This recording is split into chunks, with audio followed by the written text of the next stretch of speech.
먼저 별세 광고를 드립니다. 정인경 A 권사님 62세로 조금 전에 하나님 부름을 받으셨습니다. 지난주 목요일 날 병원에 계시는데 제가 전화로 이렇게 마지막 통화를 했는데 기도하고 오늘 기도에 마치고 이제 신방 다녀올까 했는데 먼저 이렇게 가셨습니다. 우리 유족들 위해서 기도해 주시면 감사하겠습니다. 오늘 로마서 11장 7절부터 12절에 매우 중요한 복음의 원리가 오늘 사도 바울을 통해서 이렇게 우리에게 전해지고 있습니다.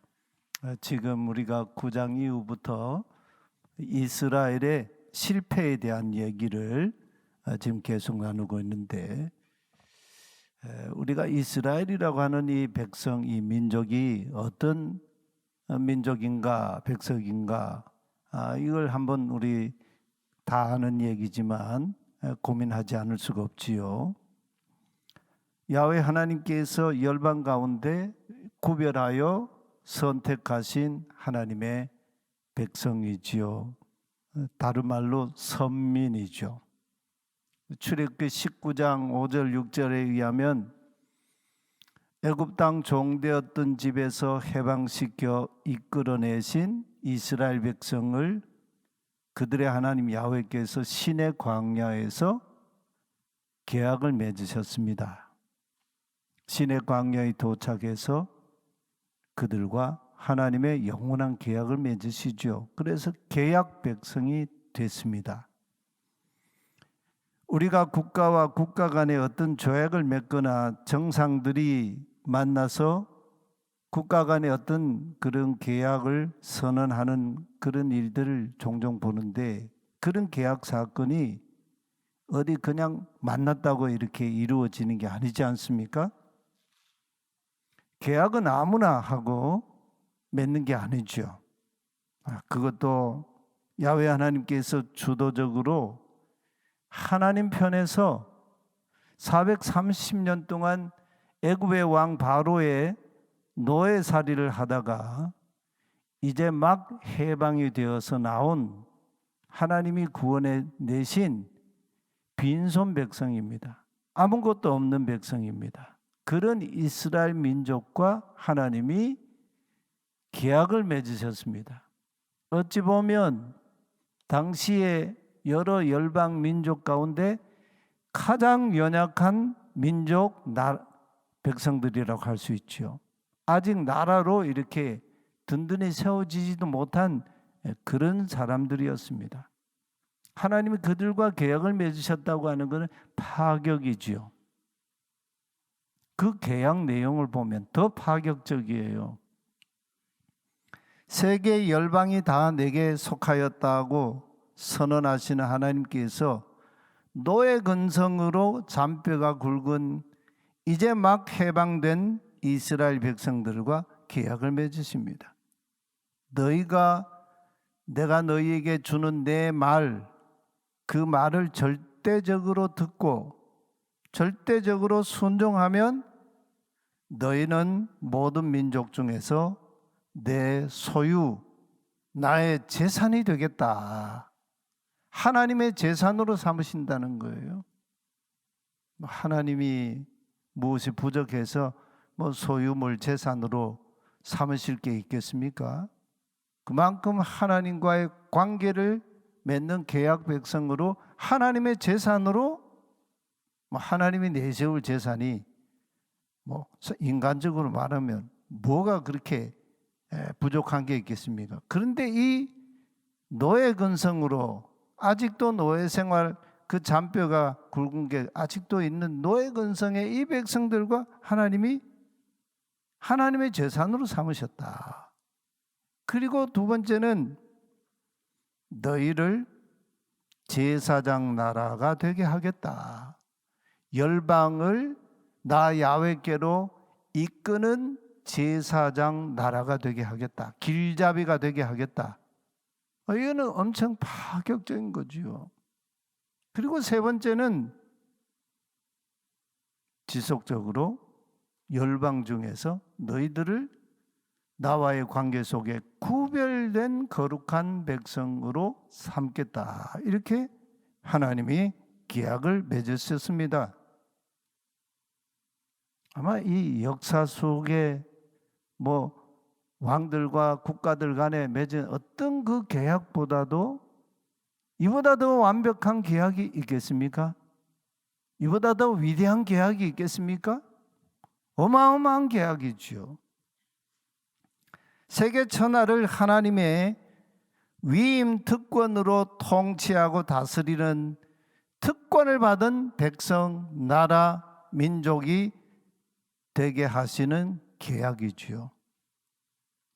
여기서 우리는 출애굽한 이스라엘이 온 세계 열방을 향하여 하나님의 통치 다스림을 위임받는 신백성이 되었다. 요즘 쓰는 표현으로 하면 신인류가 되었다. 새로운 국가, 새로운 민족이 되었다는 얘기이죠.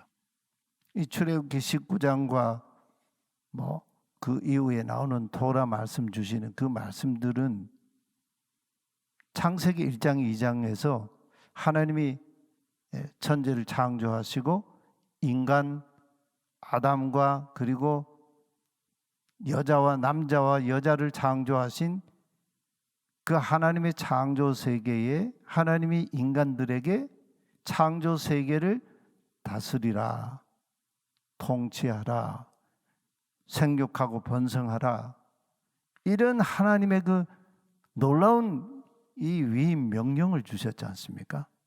바로 그 창세기 1장 2장에 그 위임 명령과 같은 그 말씀을 지금 애굽에서 해방되어 나온 이 이스라엘 백성들에게 하나님이 다시 부여하셨다는 거예요. 그러니까 하나님의 계약은 창세기 1장 2장의 세계 창조, 천지 창조의 그 하나님의 완벽한 그 하나님의 그 이 창조 세계를 이 이스라엘 백성과 계약을 맺음으로 다시 시작하고 계시다는 거예요. 특권을 받은 그런 민족, 백성이 된 거죠.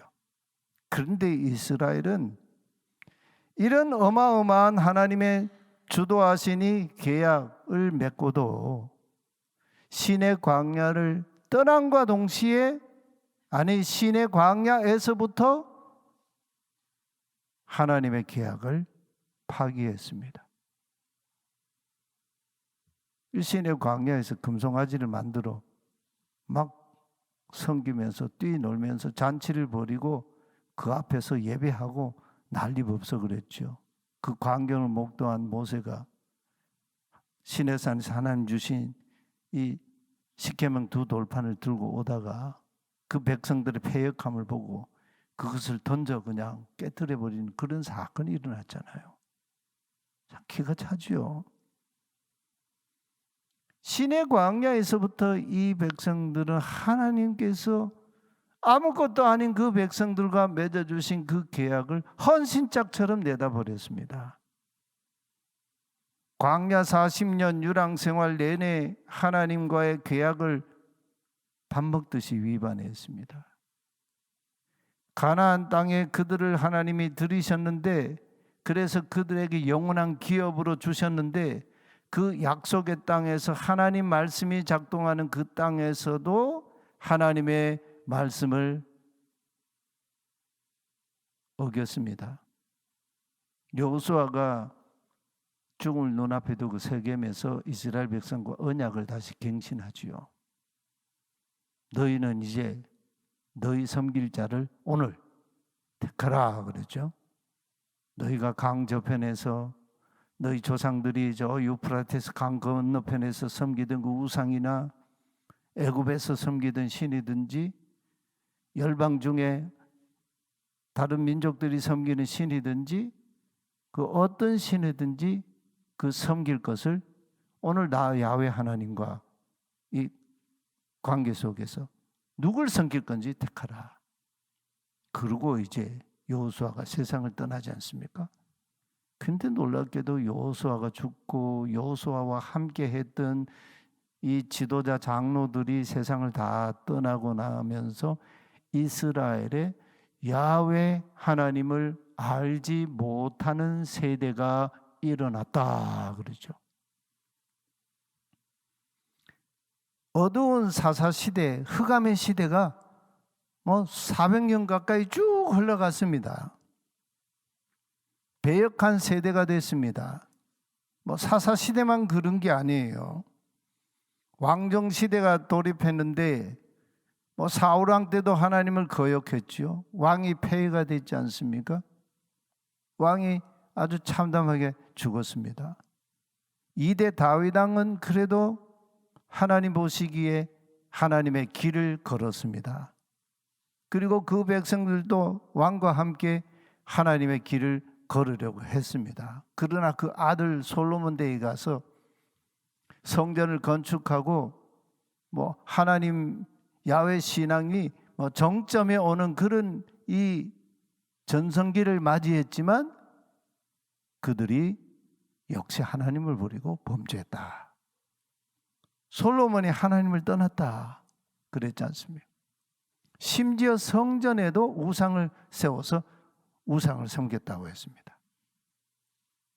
그래서 솔로몬의 아들 르호보암이 왕위에 오를 때 결국은 이스라엘 통일왕국이 남북으로 이렇게 분열 왕조를 이루죠. 그 분열 왕조 북이스라엘의 그 첫 왕 여로보암 1세 때부터 마지막 왕까지 하나님을 그냥 내내 그냥 거부하고 불순종했습니다. 남왕조 유다도 몇몇 왕들이 하나님을 섬기고 하나님 신앙을 회복하려고 그렇게 개혁도 하고 했지만 거의 열왕들의 시대가 다 하나님을 배역하고 불순종하는 그런 역사를 이루었습니다. 그러다가 북이스라엘은 아수르 제국 패망하고 남왕조 유다는 바벨론 제국에 패망해 버리지요. 자, 이렇게 긴 세월 수천 년의 불순종과 반역, 하나님을 저버린 이 이스라엘의 실패의 역사가 그냥 실패의 역사로 끝나버린 허망한 과거 역사로 그냥 사라져버린 것인가? 여기에 대해서 지금 이방인의 사도였던 사도 바울이 로마서 11장에서 아주 놀라운 위대한 해석을 하고 있어요. 이스라엘의 역사를 아주 위대한 역사 해석을 하고 있어요. 바울은 하나님의 백성 선민, 하나님의 소유, 제사장 나라 거룩한 백성이 이 하나님 앞에 실패한 그 역사를 실패한 대로 그냥 내버려 두신 게 아니라고 역설하고 있어요. 7절 말씀을 우리 다 함께 같이 한번 제가 선언대로 한번 같이 읽어보겠습니다. 그러면 결국 무슨 결과가 생겼습니까? 어떻게 되었습니까? 이스라엘 백성은 자기들이 찾던 것을 얻지 못하였지만 그들 중에 소수의 택하심을 받은 사람들은 그것을 얻었습니다. 그리고 이스라엘 백성 중 대다수의 그 나머지 사람들은 우둔하여졌습니다. 완고해졌습니다. 이 7절 한마디 말씀 속에 바울은 이스라엘의 수천 년의 과거 역사를요 압축을 시켜놓고 있어요. 여기에 다 응축시켜놓고 있어요. 이스라엘 사람 중 그들은 하나님의 언약 백성이었습니다. 그렇지만 그들 중 대다수의 사람들은 하나님께서 그들과 맺은 이 언약에 대해서, 계약에 대해서 신실하게 응답하지 못했습니다. 결국 그들은 하나님께 대해 실패했습니다. 그런데 바울은 이스라엘의 불순종을 그저 불순종한 역사로 그냥 그것이 지나가 버린 역사다 이렇게 평가하고 있지는 않습니다. 8절에 보면요 매우 예민한 해석을 하고 있어요. 기록된 바 하나님께서 그들에게 혼미한 영을 주셨으니 오늘까지 그들의 눈이 있어도 보지 못하고 귀가 있어도 듣지 못한다고 기록한 바와 같다. 이렇게 하면서 이야기를 이어가는데 이게 무슨 얘기입니까? 이 말씀의 그 내면에는요, 이스라엘의 불순종 반역 대적에도 하나님의 뜻이 담겨 있었다, 그 말씀을 하고 있는 거죠. 그렇습니다. 하나님은 자기 백성 이스라엘의 불순종까지도 하나님의 거룩한 뜻을 성취시키는 도구로 활용하시는 신실하신 하나님이시다는 거예요. 이 로마서의 오늘 이 말씀을 저는 제 평생에 제가 처음 읽는 말씀처럼 읽었어요. 너무너무 우리 하나님 너무 놀라우신 하나님이시죠. 바로 이게 하나님 나라의 역사의 법칙이에요. 이스라엘의 실패, 이스라엘의 반역, 불순종, 신실하지 못함, 이것도 하나님은 하나님의 거룩한 뜻을 성취하시는 도구로 사용하셨다, 그런 거예요.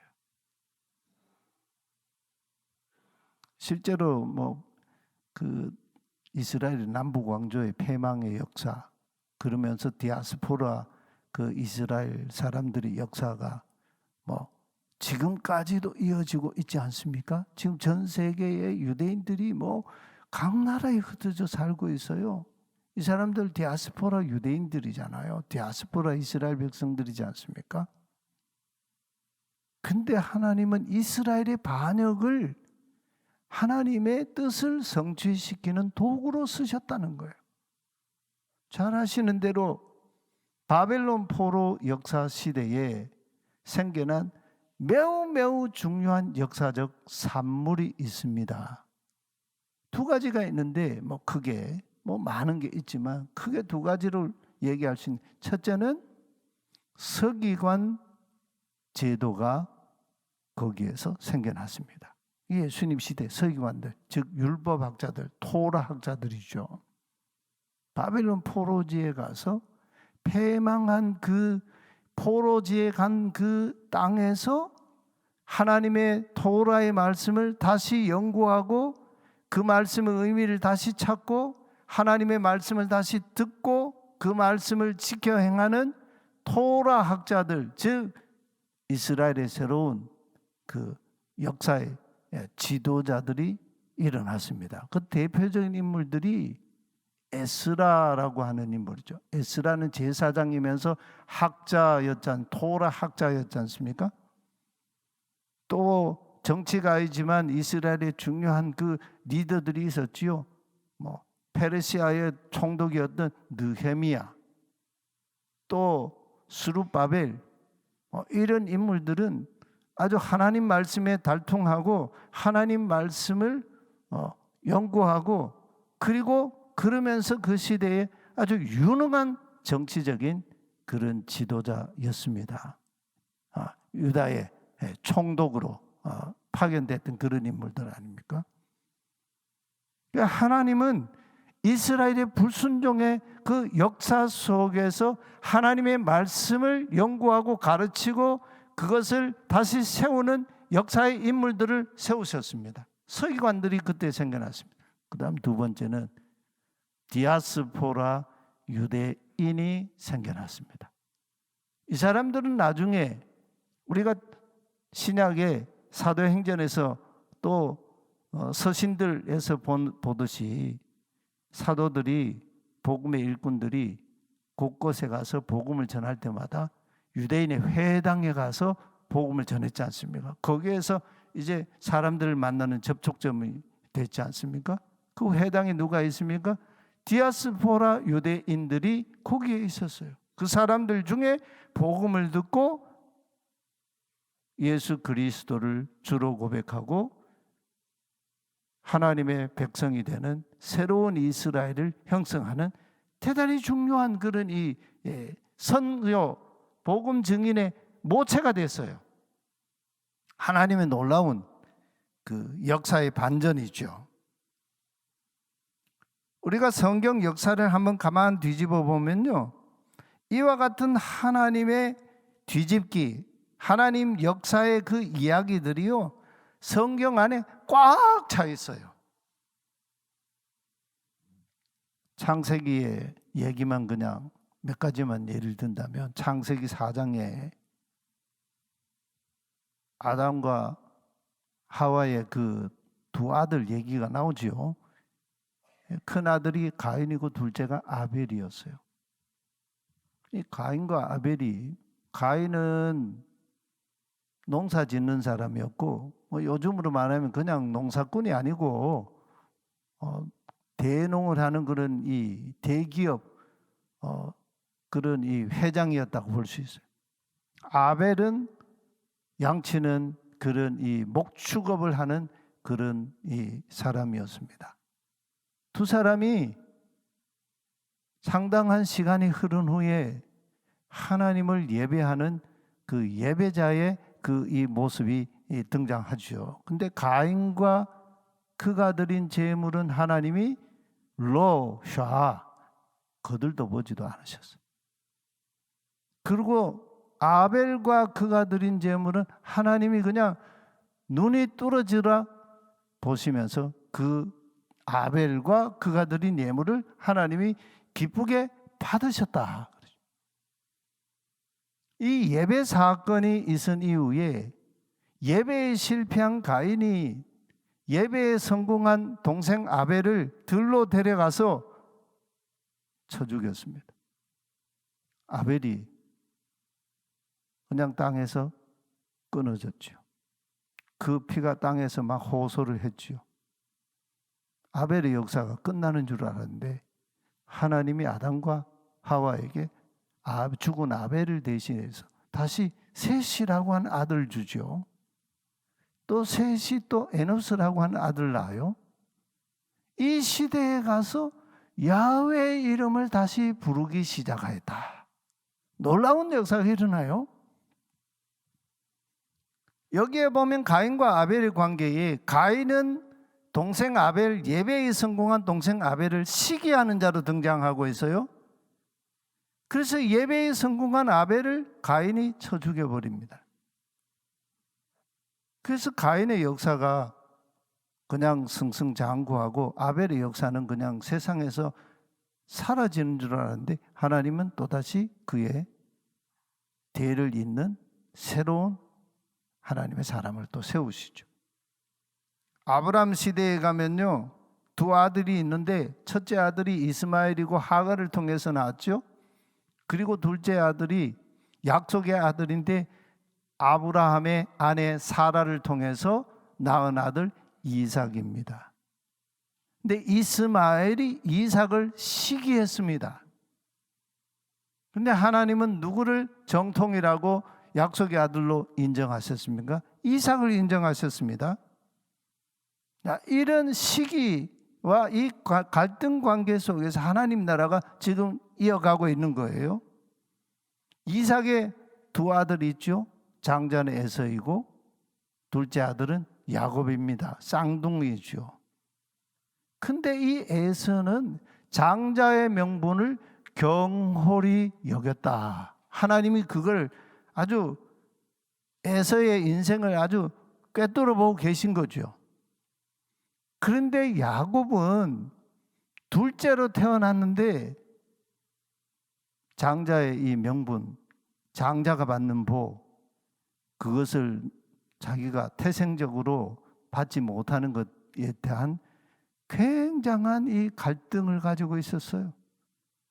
그래서 아버지도 속이고 형님도 속이고, 그래서 그 장자의 명분, 이 장자의 명분이라고 하는 것은 아버지 대를 이어 족장권을 잇는다, 그런 말이거든요. 이 과거 이 고대 시대는 족장 시대 아닙니까? 그 족장이 모든 정권을 가지고 있어요. 축복권도 가지고 있고 저주권도 가지고 있고 언약을 계승하는 자예요. 그래서 야곱이 아버지도 속이고 형도 속이고 그래서 장자의 축복을 받는데 그 방식에는 상당히 문제가 많지요. 그래서 야곱이 많은 연단을 받습니다. 그런 연단 속에서 진정한 족장으로 하나님의 언약을 계승하는 장자의 명분을 뛰어넘는 그런 이 족장의 반열에 오르는 이야기가 야곱의 이야기 아닙니까?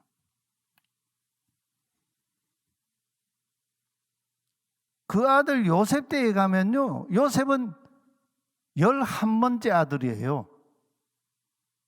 요셉의 형들이 위로 10명이나 있었습니다. 그런데 아버지 야곱은 10명의 형들은 뭐 그냥 대문대문하고 요셉을 특별히 사랑했습니다. 채색 옷을 입혀주고 다른 형제들보다 눈에 금방 띄는 아주 티나게 그냥 요셉을 사랑했습니다. 그래서 형님들과 갈등이 일어났습니다. 그래서 이 형님들이 요셉을 죽이려고 하죠. 결국 요셉은 형님들의 손에 의해서 애굽의 종으로 노예로 팔려갑니다. 이런 역사의 파동 속에서 하나님은 누구를 더 사랑하셨고 누구의 정당성을 지지해 주셨습니까? 다 여기 보면 동생들이에요. 그렇다고 실제로 마지와 둘째 다 그렇게 된다 그런 얘기는 아닙니다. 이런 관계는 오늘도 우리 안에서 역동적으로 일어나고 있죠. 가인이 아니라 아벨이었습니다. 이스마엘이 아니라 이삭이었습니다. 이삭의 장자권을 에서가 이은 것이 아니고 야곱이 이었습니다. 그래서 하나님은 야곱의 하나님으로, 그리고 그의 이름을 이스라엘이라는 이름으로 그 족장권을 하나님이 그냥 완전히 인정해 주시죠.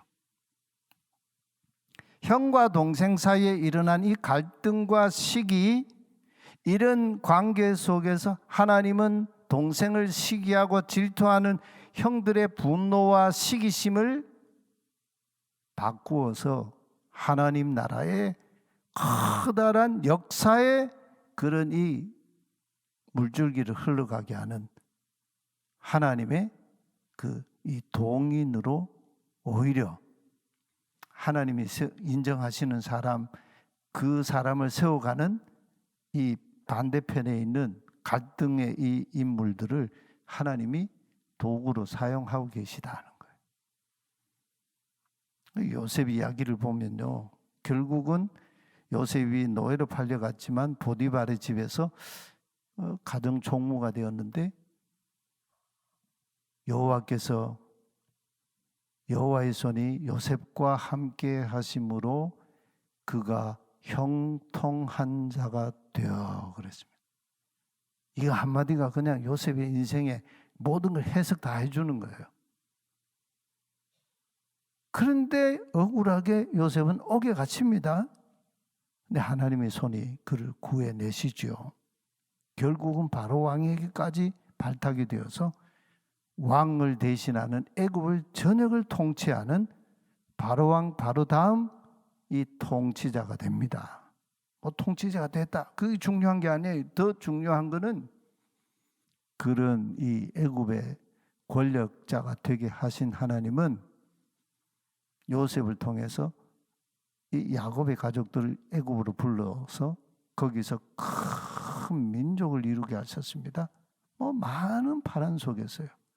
그리고 그들을 아버지와 그 형제들, 가족들을 다 살리는 원수였던 그 이 형제들과 아버지는 요셉을 그냥 죽었다고 생각하고 가슴에 묻고 그냥 평생을 그렇게 고통 가운데 살았는데, 그 죽었던 요셉을 만나고 그 요셉과 함께 마지막 인생을 노년을 해로하지 않습니까? 이런 이 가운데에서 하나님은 하나님 나라 역사를 쉼 없이 간단 없이 계속해서 이어가셨다 하는 거예요.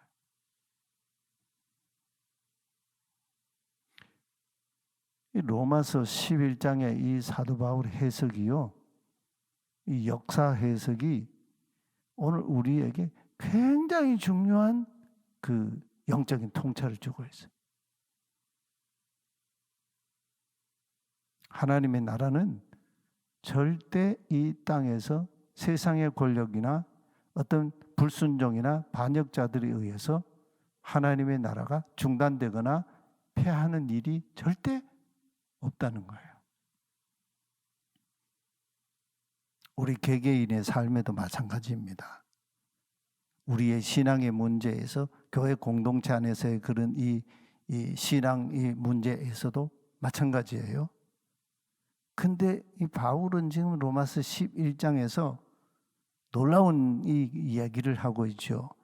이런 이스라엘의 불순종의 그 역사가, 그 불순종 때문에 하나님의 나라가 중단이 되고 실패하고 끝장나버린 게 아니라 그 이스라엘의 불순종의 그 역사 속에서 하나님은 물꼬를 바꿔가지고요, 이방인들을 하나님이 구원하시는 기회로 삼으셨다.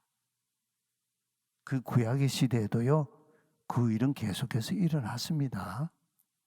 구약의 시대에도 이스라엘의 불순종 때문에 선민이 아닌 이방인들의 구원의 역사가 곳곳에서 일어나요.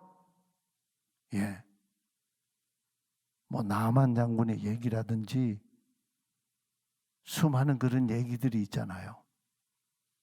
그리고 예수님 대에 와가지고 이스라엘의 불순종, 이스라엘이 예수님을 건축자에 버린 돌처럼 버려버리잖아요.